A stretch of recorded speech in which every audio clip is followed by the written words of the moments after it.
Il y a 4 formes principales d'apport sur un vignoble. Les amendements pour corriger les problématiques du sol, les aspects biologiques, comme l'apport de matière organique, les aspects chimiques, comme les apports de calcaire pour corriger le pH. Ensuite, il y a la nourriture de la plante en direct par de la fertilisation, ou en chimique au sol, ou en fertirrigation. Et enfin, il y a la fertilisation foliaire, principalement pour corriger des carences.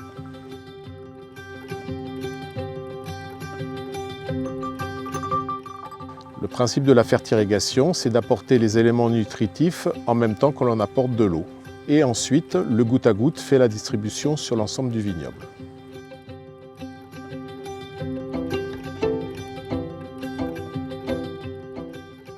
Apporter des éléments nutritifs en même temps que l'eau permet d'avoir une disponibilité directe des éléments pour la plante et d'être ainsi plus précis pour la plante et les objectifs du VIE qui sont rendement et vigueur.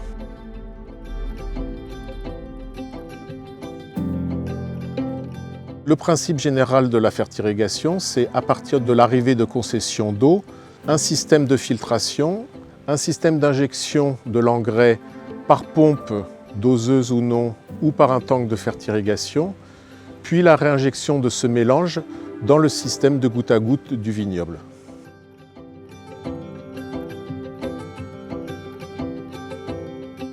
La stratégie de fertirrigation est la même que celle de fertilisation. Cela dépend des objectifs de rendement et de vigueur du vignoble. Cela dépend des types de sol, des cépages et de beaucoup d'autres facteurs agronomiques. Le mieux, c'est de l'adapter en fonction de ses circonstances de production. Une chose importante pour la fertirrigation, c'est que l'eau déjà est un facteur de succès dans les zones sèches, renforcé par l'apport de fertilisants à ce moment-là.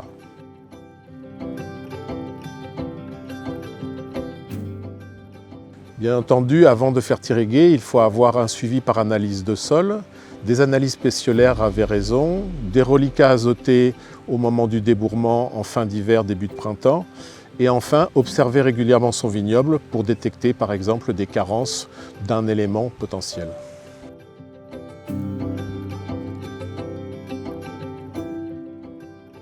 Les engrais les plus adaptés à la fertirrigation sont les engrais liquides. Cependant, on peut aussi utiliser des engrais solides. Il faut faire attention à leur coefficient de dissolution dans l'eau. Ainsi, on a des engrais qui vont jusqu'à 20 kg pour 100 litres ou 200 kg pour 100 litres de dissolution potentielle. Enfin, il faut faire attention au mélange que l'on fait si on n'achète pas des produits prêts à l'emploi, avec des risques de cristallisation ou de dépôt ou de réaction chimique.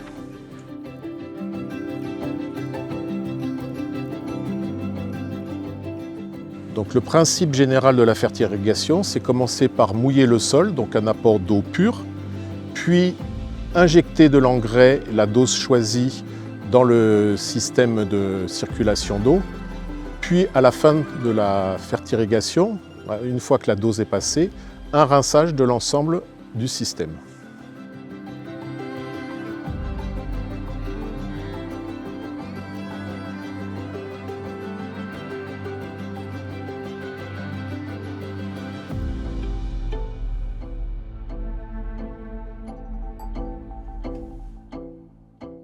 Il existe 2 types principaux de systèmes d'injection d'engrais en fertirrigation.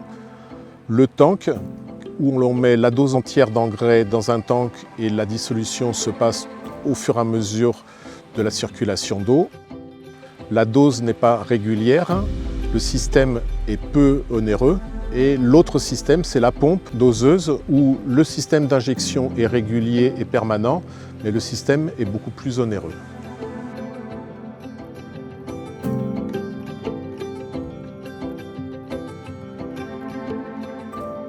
Les 2 clés pour une bonne durabilité d'un système de fertirrigation sont en premier la qualité de l'eau et en second une bonne pratique d'hivernage. Ainsi, il est important de faire passer dans le réseau de l'acide nitrique pour dissoudre tous les précipités formés.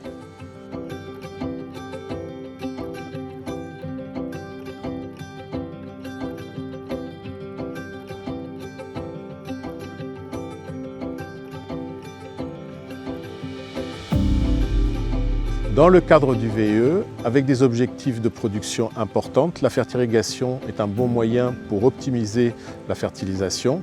Cette pratique en zone méditerranéenne sèche est une obligation pour atteindre les objectifs.